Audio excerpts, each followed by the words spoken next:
this young lady, she works with youth in Toronto. So came up, gave her my card, or just chatting with her, and I said, I'd love to do some financial literacy for your group of youth. And she said, actually, you know what? No, we already have so many financial speakers. We need a motivational speaker. So for me, in my head, I was thinking about a friend of mine, but what came out of my mouth is, I'll do it. To be honest, I don't know how it came out, because I was thinking about me, because again, I wanted to be a motivational speaker, but I didn't have any knowledge or experience, and I didn't have any material. But what came out of my mouth was, I'll do it. So she's like, we exchanged, information. She's like, call me, sometime in the week and we'll set up a time. So I'm driving home and I'm excited and do my little happy dance. Halfway home, I realize, there's a problem here. I don't have an experience. I don't have any experience at all.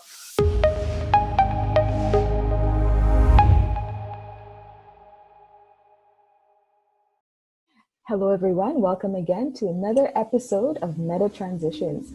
Today, we have with us Karen Bell, who's the owner of True Potential. It is a self-empowering organization that helps individuals to understand who they are and what they bring to the world's table.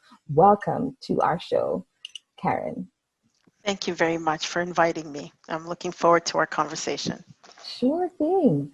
All right, Karen, is there anything else you wanted to share with our audience about True Potential? Yes, actually, this company came out of a difficult time that I had experienced. Now, I did a trade show, seems like a long time ago, 2008, during the credit crisis. So I went through that crisis. So I did a trade show called the Home Buyers and Sellers Expo. And long and short of it is, I lost $126,000. And while they were bailing out, all these large corporations, they weren't bailing out the small business owner. So it's through that experience where I'm going to say a couple years later, True Potential was birthed. And it was really birthed out of, and it wasn't even, I didn't even try to birth it. Let me explain that. Now, when I was in grade 10, so like it's almost like I know exactly kind of what I decided I wanted to be a motivational speaker. And at the time, it was Tony Robbins and Oprah Winfrey, around that time frame when I realized I wanted to be, but I'm like, I wanted to speak from my own experience. I didn't want to read a Tony Robbins book and kind of use his information as a platform. And while I appreciated Oprah, I didn't want you to use somebody else's identity to do my own. And so I kind of put it on the shelf and said, we'll wait till life happens. So fast forward 2008. The credit crisis, and I do a trade show, I lose $126,000, and it's through that where the process started to happen. And it really was birthed out of, when life happens, what do you do? And I know during, again, the time period when I spoke up in terms of like in grade 10, I don't know if you remember a commercial that I've fallen and I can't get up. I don't know if you remember those, those commercials. Anyhow, when life happens, sometimes people fall. And they either, one, they don't ever get back up. They live half of who they were, or they get up a little bit. Do you know what I mean? And so they kind of sit there flat. And it was just through that experience where things just started to kind of take shape. And it was, I'm going to say, an accident how I got into this organization. When I said got into it, was that at the time, again, 2008, so 2009, the federal government wanted to teach the Canadian and us Canadians about financial literacy. So I said, okay, I was doing mortgages. So when I did the trade shows, because I was a mortgage agent, I was leaving the industry, but I had so many contacts. And the worst thing as a salesperson is to walk away and burn contacts, burn, good leads. So that's one of the reasons I decided to do the trade show. So anyhow, from my mortgage experience, I thought, well, I can use that as a platform in terms of teaching the financial literacy, because the government of Canada, they wrote material, they just needed facilitators to run the programs, to run it. So I thought, okay, fabulous, perfect. So it was, I think it was 2011, February 29th, 28th, sorry, 2011, February 28th, I was at a networking event, a Black History Month networking event. So I had these business cards that I had printed up from home, and the name of the organization I was going to call it was FinCierge, Financial Concierge, right? Okay. And the Yes. whole idea would do, so I'm walking around and doing some networking. So I was walking around, and this young lady, she works with youth in Toronto. So came up, gave her my card, or just chatting with her, and I said, I'd love to do some financial literacy for your group of youth. And she said, actually, you know what? No, we already have so many financial speakers. We need a motivational speaker. Yeah. So for me, in my head, I was thinking about a friend of mine, because over the weekend, I think the previous weekend, I was at an event, a house event, where she's an insurance agent. So she was doing a talk, a motivational talk Yes. around insurance. So I was thinking about her, that, you know what, it was motivational. Although it was insurance, it was very motivational. So I was thinking about that, let me, I can connect them, both of them, because I'm a connector in terms of how I operate. I like to connect people. So I'm thinking about her, but what came out of my mouth is, I'll do it. To be honest, I don't know how it came out, because I was thinking about me, because again, I wanted to be a motivational speaker, but I didn't have I didn't have a knowledge or experience, Yeah. and I didn't have any material. But what came out of my mouth was, I'll do it. So she's like, we exchanged, information. She's like, call me, sometime in the week, and we'll set up a time. Yeah. So I'm driving home, and I'm excited and do my little happy dance. Halfway home, I realize, yeah, there's a problem here. I Yeah. have an experience. I don't have I any know. experience at all. So of course, the other half of the way home, I'm now nervous, because this is not cool. And if you're doing anything for the youth, I don't know if you've ever worked with youth. I love working with youth. However, they have no filter. You know how as an adult, we can, even if we don't like somebody in terms of a speaker, you just kind of, you know what I mean?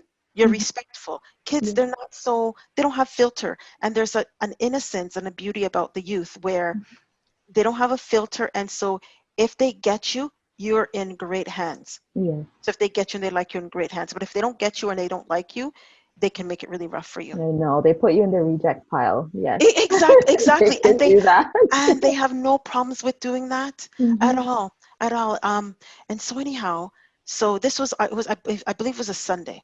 Mm-hmm. So then I think I called her like a Tuesday or Wednesday, because she was at the event. So she had said, call me, call her later on in the week. Yes. So I called, we made plans for me to come and, speak to her youth. So again, I'm all excited, but I'm like, what am I going to talk about? Yes. So, I start pulling things together. I'm like, I love to talk, but all of a sudden, when you're standing up in front of an audience, an audience of, youth, Mm-hmm. what do you talk about, and how do you, so anyhow, I pulled some things together. Yeah. And the beauty of it was that we did a roundtable discussion.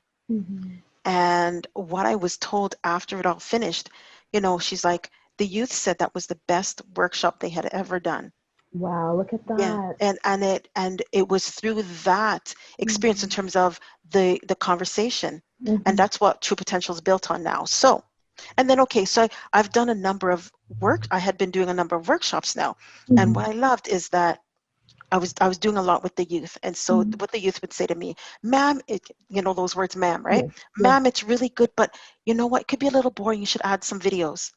And Okay. so They're giving I good they're good constructive at feedback. exactly, and because one, it was just a phenomenal, honestly, because I add videos, and so it's evolved through Mm-hmm. with the youth, but also whenever I do a workshop, I always get feedback to, just how do you adjust and make it better, kind of Mm-hmm. thing. And it's because of the youth that recommended the videos. Mm-hmm. And then because my first experience with the whole the roundtable discussion. So Mm-hmm. now True Potential Workshops Yeah. is where it's a conversation, I call it. Mm-hmm. Now, how it has evolved, it's around food. So, couple things. There's something beautiful that happens when you're eating, you're drinking. Yeah. It's kind of like, you're hanging out with some friends, Mm-hmm. or over drink and over food, and something about the walls come down, the barriers come down, and people are more open. Yeah. So it comes with food. We watch videos, and it's like a boardroom setting. So maximum amount of people is it's 15. And Mm-hmm. the reason being is because, greater than that, people can hide. Yeah. And as a facilitator, you want to pull things out of people in terms of getting them to share. And then I put my book away because I've actually start workshops tomorrow, but they work through worksheets. So it's Yeah. not somebody standing up and saying, you need to be motivated, whatever. It is, I have about just under 40 worksheets where that I had put together, and it has people self-reflecting, looking within, who am I, what am I about? And then, so guess what? That's why I said it helps you understand what you bring to the world's table, because once you know, no one can tell you otherwise. Yeah. Once you know, if I come to, say, example, let's say I come to your organization, or you invite me and I come and I realize, yeah, no, and and it's not me feeling uncomfortable. It's like, that's not, you know what, this is not good for me. You can get up comfortably and walk away. And I'll give you actually an example. What I'm speaking about is that I can't say any names. I can't say, in terms of organization, but I'm a for-profit, but I work, actually the way True Potential works is material is the same, but it's a different audience. Okay. Yeah. So I can work with the CEO, I can work with the janitor. The material doesn't change. The conversation changes. So it all depends on the audience. So we went out and got to get funding with an organization because as a for-profit, I can't go out and get funding. And while I can work with any audience, my heart is for the less fortunate.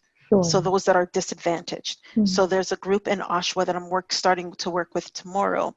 And so, we go in and we get funding. And so one of the organizations that we had collaborated with had decided to, it looks as if they're trying to maneuver and take the program. And so I had said, if I walk away, what happens? They're like, well, we can still run it because they have the funds, or they can either give the funds back to the organization, or they can go ahead and run it themselves. And I thought, I'm not liking this, because the way they had set up to get the funding, they don't even include my organization. Right.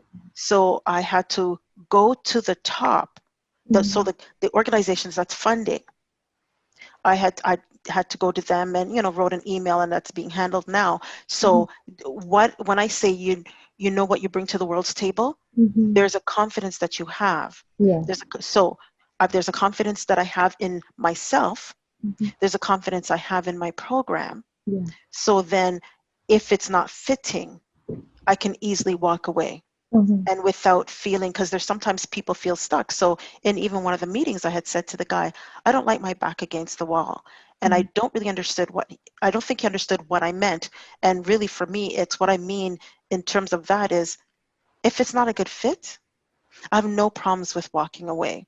And that's what the program is about, where individuals that we all, once really know who you are and what you bring to the world's table, you make the decisions and the choices of where you should be. I get that. That makes sense. And so I sent that email, and then a friend of mine was actually saying, she would have handled it differently, should have just had a conversation with them and walked away. But I'm like, I can't. They're making it appear that it's their company, their program, right? So we need to be in a position, and that's what I stress it, as people are working through the program, is really, because I know they need for them to run the program, they need my material. They need me. So it's okay for me to have to walk away, Makes kind of sense. thing. And I think most of us need to truly understand that. And in terms of even example, let's bring up Black Lives Matter. I'm a strong believer. You know what? We say they don't bring us to the table. If you don't invite me to your table, I have my own table built in. Do you know what I mean? And so I hear you, and and so I'm listening to what you were saying there, Karen. And I think what I'm hearing is sort of, you said that this company started out when you hit rock bottom. You're at a place where the market crashed, right? You yeah, were unsure of what you were going to do next, and it sounds like you had that strength of being resourceful and the ability to get back up, right? So yes, instead yeah, of sort of sitting down and wallowing in your sorrows, if you want to call it that, you were like, okay, I can't sit here, I have to do something. And it sounded like you had a passion for reaching out to others, and you said that you were a salesperson. So you use sort of those skills to try to connect with others, right? Or Yes. Yeah. connect others, people to people. And Yes. this opportunity fell in your lap in the sense of wanting to share financial information with others, the Yeah. Yeah. literacy. And when you met sort of, this individual, she indicated, I don't need a financial, person to share in financial information with the children. I already have that, and a lot of people would have, again, walked away. But it seems like there was still something inside of you that was like, I could either connect her with somebody that I know that could But do that work, yes. but again, it seemed like there was, this other side of you was like, maybe I can do it, maybe there's something that I could do. And And instead of connecting them to this other person, you decided to, to jump and to leave. Exactly. But you know what I'm going to say? Because I had it in my mind. Her name is Marcia. And Mm-hmm. I was like ready to give the name Marcia, but what came out was my name. And Mm-hmm. I strongly believe it was the Lord that said, it's time. Yeah. And he just, you know what I mean? And the steps occurred because in my head, in my mind, Marcia was the person. Mm-hmm. And instead, what came out. And so I've been blessed to be resilient, Mm-hmm. but I think we've all been built like that. And I strongly believe life happens. Do you know what I Mm-hmm. mean? Life happens, and the mud and the mess of life builds on people, and True Potential is there to help. We provide you with the tools because Mm-hmm. I don't dig the dirt off your chest. I don't. I'm there to hear and listen, right? We're here to give you the tools. So here's the shovel for you, here's the shovel for you, and we're there to be walking with you as we're all shoveling the mess, Mm-hmm. So you're off of our, teaching people to fish for themselves. You're it will. trying to help them to unearth the potential they have within themselves, Thank you. and Yes, I to like that. become, Yeah. confident with themselves, to understand why they're here. It's like you're trying to help them figure out what their purpose is. Yes. What's the meaning of life for them? Why are they Yes. here? And once, as you said, once they know that, they can't be taken advantage of, like that company was trying to take It- advantage it- of, or to steal your, exactly. your Well, content. exactly. Yeah, exactly. And once we truly know, then we are victorious. We're not victims. Mm-hmm. Because anything, again, another philosophy of True Potential is whatever that yucky thing was, Mm-hmm. that is the opportunity for you to rise and shine above it. Because the trade show could have been that thing that buried me and woe is me. Yeah. But instead, it was a catalyst that built, because I see True Potential as, when I started building it, I'm like, it's bigger than me. Mm-hmm. And it's bigger than me. So even whatever mess that we're going through, the greatness that has will occur because of that is Mm-hmm. bigger than that mess. Yeah. And so that's really what it is, being able to Mm-hmm. turn that mess into a beautiful message. And so when I share about the 126,000 that I lost, I remember Mm-hmm. somebody asking me, why do you share? It's like, because if I say I lost a lot of money, $10, $50, you know what I mean? $100 could be a lot of money for somebody, True. right? Yeah. So I share the magnitude of what it was because it was great for me. Mm-hmm. Your situation could be different. It may not be money. Maybe if you say you went through a really horrible divorce, say you lost a child, say you lost do you know what I mean? There could Mm-hmm. be anything. So it's supposed to, the whole idea is for us not to minimize whatever experience we've had, Yeah. but being able to see it and kind of say, okay, how can I turn this yuck into something beautiful? So Mm-hmm. with me, I don't regret having done the trade show. I strongly feel that I would have regretted if I didn't do the trade show. Mm-hmm. Mm-hmm. And the greatness that I have in terms of True Potential, it's, oh my word. I'm excited for the possibilities and Yeah. even getting started because of COVID. It was supposed to happen in April and then COVID Mm-hmm. happened, so it's now starting tomorrow. And Yeah. the excitement of it all. And then we Mm-hmm. have people that are just eager. They've been hearing about it and they're eager to get it started because if anyone that's really in a place that is not nice, Mm-hmm. they need assistance to get out. And like, even for me, it's not even money. Yes, it's nice to give money, but the best thing one can do is provide them with the tools so they can use the money wisely to get to where they want to be and be able to ask for what they need, Mm-hmm. right? Instead of somebody telling you, okay, you need this. No, I know what it is, what I need. I know where it is I'm going. Please help me get there. I need this from you, do whatever it is.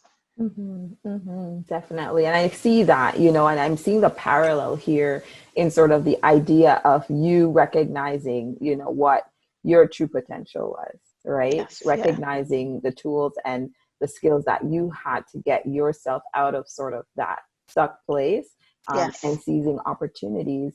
And it sounds like you created this organization, to be able to give that to others. It's so yes. inspiring for sure. No, thank you. Thank you. It's, Definitely. it's exciting as you see the transformation.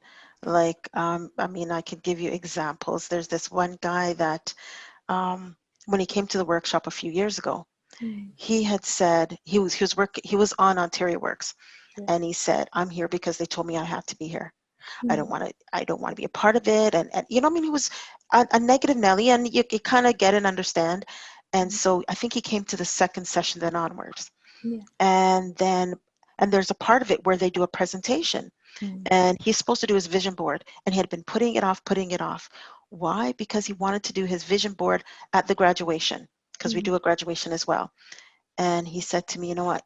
Because he used to drink, he used to be an alcoholic, and he used to do a bit of drugs. And so he's like, Karen, this workshop, did something to me, that his kids now, they love him and they respect him, and same with his wife. mm, There's another young lady that took the workshop. She had been incarcerated in, two jails, one in Canada and one in another country. mm, And it's it's amazing because now she's working with, the municipal, I wouldn't say the municipal government. Well, no, I know, with a regional government, or I wouldn't say, okay, actually with one of the regions mm, in Ontario, mm, working in a really good position. mm, And again, it's from, she went to federal prison. mm, You know what I mean? And so the transformation that occurs, and just honestly, there's something beautiful when a person can really see their true beauty. When I say that, I'm not talking about the looks. I'm mm, talking about the incredible person that is inside, mm. when they can truly see it and believe it and then walk in it. Yes. There's something phenomenal. Like every time when I do a graduation and I Mm, see the end result of it, yeah. I'm in awe. And Mm, I honestly say, and I believe that if I didn't need money, mm, I would just do this for free, yeah. because the greatest payment is actually seeing somebody transform. Mm, And when you see the amazing person that they are, mm, and really what do they bring to the world's table, and not only do you see it, but they see it, yeah. and they're able to walk in it. Mm, That is phenomenal. I love it. Like I said, if I didn't need to get paid, and there mm. was just, what I mean, I just, I if hear there was you. I money hear there, you. in Yes. terms of like, my family had money, then I'd be like, all right, I'm gonna go ahead and do it. No, I, Because I, I, I see your heart, in the sense that you have a heart with helping others. And it sounds like you're saying that, um, with life, we all need finances and money to survive, right?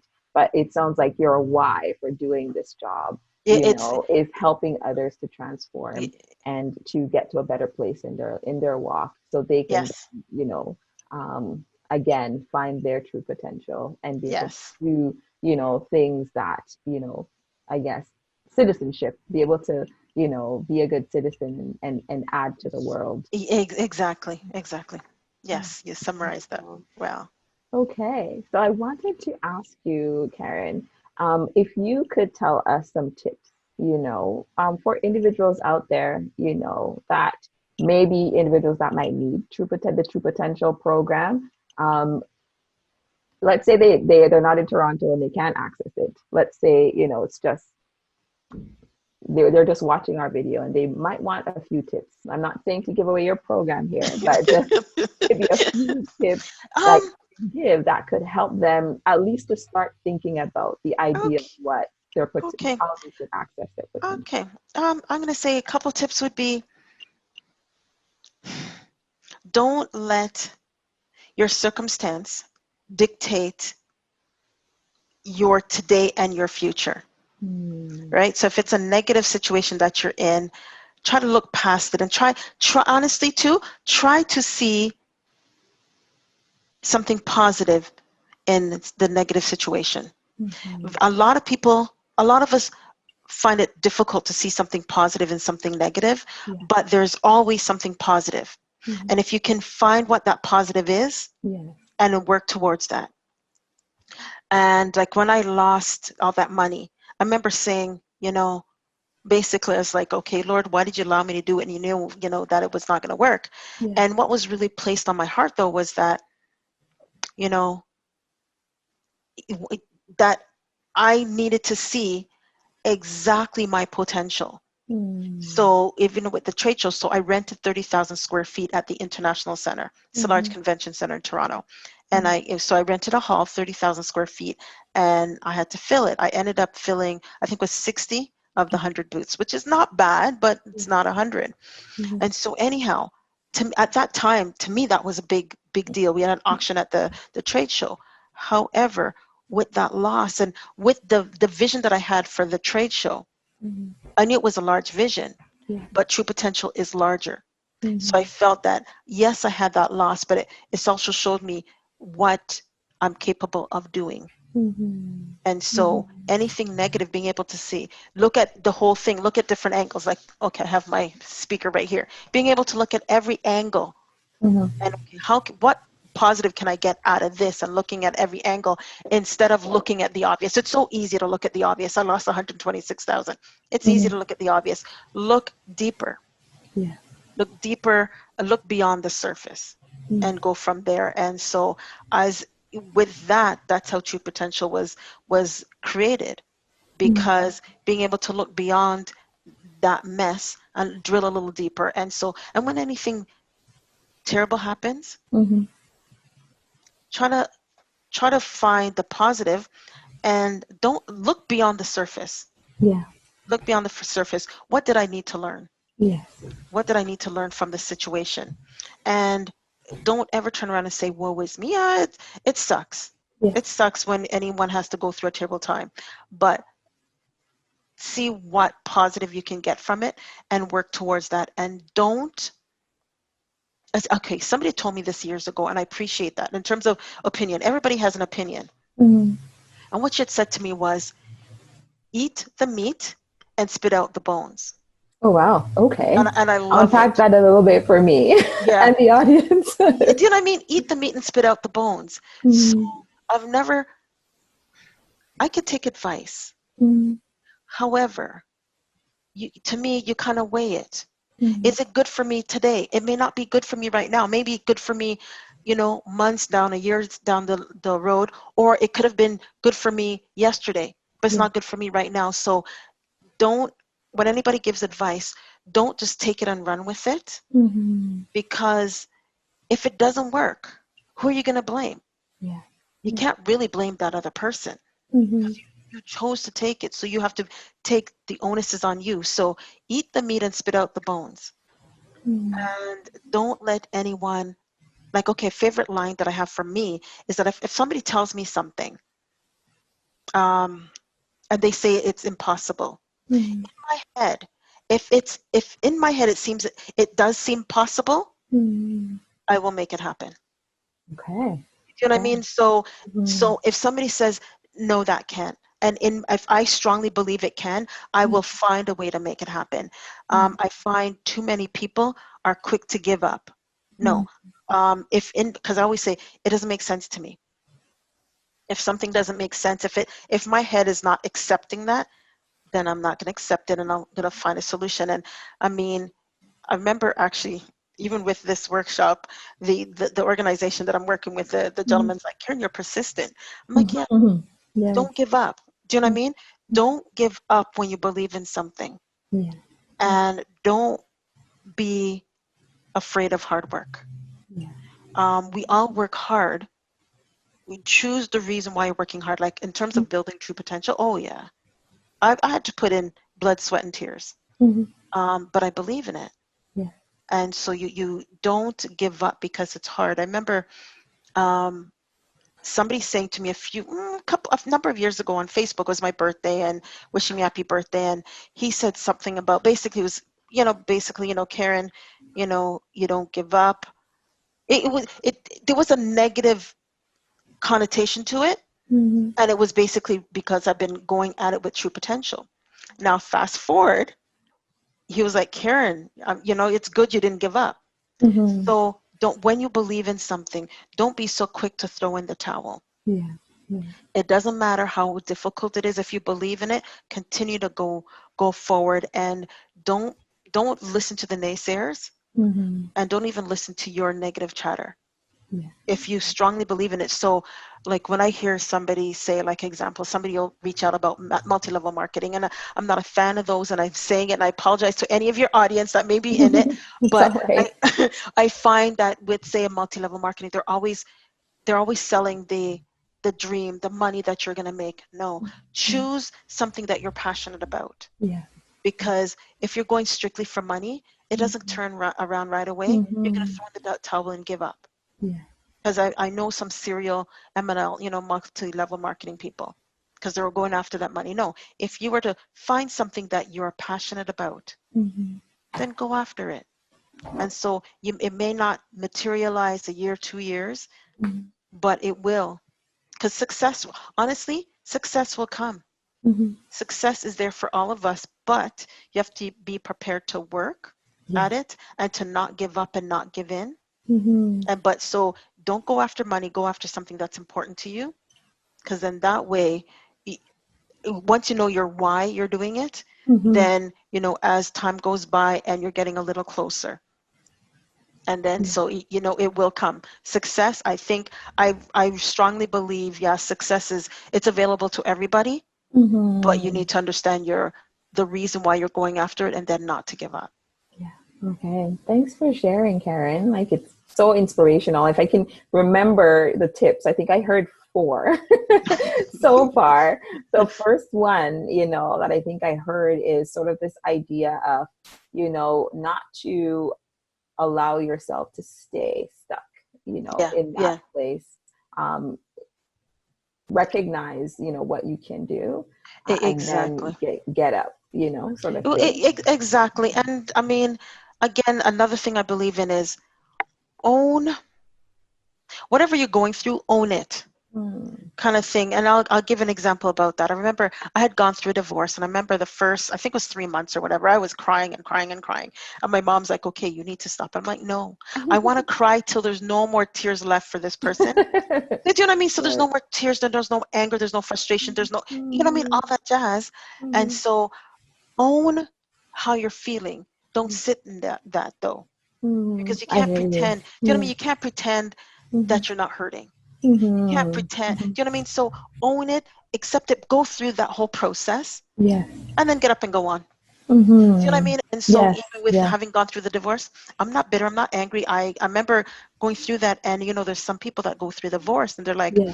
oh, I'm never gonna get married again. Yeah, no, I'm gonna get married again. Do you know what I mean? Mhm. And it's all Yeah. because I felt I went through that process, that cleansing of being able to cry and mourn the loss, Mhm. and being able to say, okay, I'm good now. I can get up and go. Mhm. So own whatever you're feeling, but don't stay there long. And to know that we're victorious. Yes.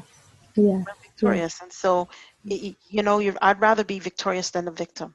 Mhm. Yeah. Being a victim is not cute. It's not sexy. It's Mhm. no. Mhm. Being victorious, and being victorious is really being in a place to own whatever the situation has occurred, Mhm. and Mhm. then seeing something positive from it, Yes. and going towards it. Yes. And And that then, was your second point, the yes, idea of looking for something positive, yeah. in a negative experience. So And there looking always will be. holistic. Yeah. Yeah. Yeah, there will always be something positive, and Mhm. you have to be looking for it. You have to be Mhm. looking for it. Like there's some people that say there's no miracles. I believe in miracles, and when I say that, because if you're expecting it, you will see it. Mhm. Yeah. You will Yeah. see it, because there's some people say there's, yeah, no. If you're expecting it, then you will see it in anything and everywhere you go, and things that you do and experiences that occur. You're like, oh, cool. Mhm. You know? So it's like a mindset, that Yes. idea of not staying within sort of that negative mindset, Yeah. wanting to practice, thinking about the positives, thinking about what is something that, you can learn maybe from the situation, and what is something that you Yes. can take away with you that's going to help you Yes. in your next venture. Exactly. Mm-hmm. Yeah. And I think the third thing I heard there was sort of not listening to the naysayers. So Yeah. people that are out there that might have something negative to say about, you or what you're doing. And also not listening to your own negative chatter. Another, Exactly. Yeah. Exactly, because there'll be always those that say you can't or you shouldn't, or Mhm. even judge. And, we're we're humans and we're sensitive. We're sensitive beings. But being able to just not to take it on, to hear it, Mhm. and but to basically not take it on. Mhm. Mhm. Because I mean, otherwise, if we listen to everything everybody said, we'd never do anything. Yeah. We'll Yeah. never do anything. So hear it, because you're going to hear it. You can't pretend it's not there, Mhm. but don't let it stick inside here, Yeah. right? Because I mean, you'll hear it in here. Don't let it stick in here, and it'll go out the other end, kind of thing. I But like that. It will just go out don't. the other end. Yeah, just don't let it sit in the heart, kind Mhm. of thing. Because it's we try to tend to do that, and we don't want to, because that'll stop us from moving forward. Yeah. Definitely. And I think the last thing that I heard you say, which I think is so important, is that idea of taking, constructive criticism, because Yeah. individuals do sometimes tell us things that maybe we don't want to hear right away, Yeah. So that idea of taking what someone says and be like, okay, maybe it doesn't apply to me right now, but it may help me later. So it's Yeah. sort of like, being able to accept feedback. And I think that that was something Yes. really, really great that you said there. Thank you. Yeah. No, we need to be able to hear it. Do you know what I mean? And yeah, hear it, weigh it, and don't be offended. And then also, um, when somebody even gives, say, constructive criticism, and it feels like a true criticism, also try to understand where the person is coming from, Mhm. because sometimes they're coming from even a place of hurt themselves. Yeah. You know Yeah. what I mean? And so try to not take it on, and try not to take it personal Mhm. as much. And of course, we sometimes do that, Yeah. but try to remember, if somebody says something to you, kind of like, okay, what angle are they coming from? Mhm. You know what I mean? Because sometimes, like when I started first building True Potential, oh, family and friends, I'm going to say family, and I know it was coming from a place of concern and love. I Mhm. didn't like it, and it felt really hurtful, but I understood it was coming from a place of Mhm. concern and love. So Mhm. being able to understand that and get that, but still move forward, Yeah. Yeah. and still come, and yeah, we all need to be able to be able to receive constructive criticism, but we also need to know how to give it. And I always say to anybody, you can go ahead and correct me, but correct me with love. So if you have to Mhm. correct me, don't diminish me, because I'm not even going to hear you. I'm Mhm. not even going to hear you if you're going to say anything that's going to be rude or disrespectful, because all of a sudden my ears are going to close, and my back's going to go up, my ears are going to close, and my heart is definitely going to close. So it was counterproductive. So Mhm. if you're going to correct me, say it in a manner of love, so then I can Mhm. hear it. I may not agree or may not choose to receive it, but it's not going to be closed because you haven't said it harshly. I'll be, it'll be rolling around in my mind, Mhm. and I may not like it, but I'll be able to process it and maybe use it or release it. But if you say it to me mean or rude or disrespectful, I'm not going to hear you. Yeah. Yeah. That's great. So that idea of even the person giving, the feedback or the constructive criticism, it's important to give that criticism in love. So the person receiving it, will be able to say, okay, fine, I don't like hearing this, but Yeah. they planted a seed in a sense. Yeah.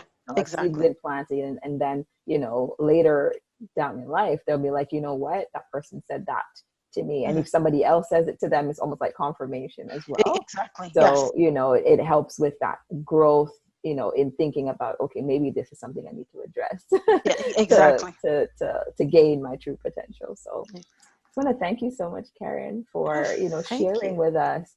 You talked a lot about this idea of finding purpose and meaning. And it sounds like your organization has been built from this true place of passion, Yes. for wanting to help others to transform and get to a better place.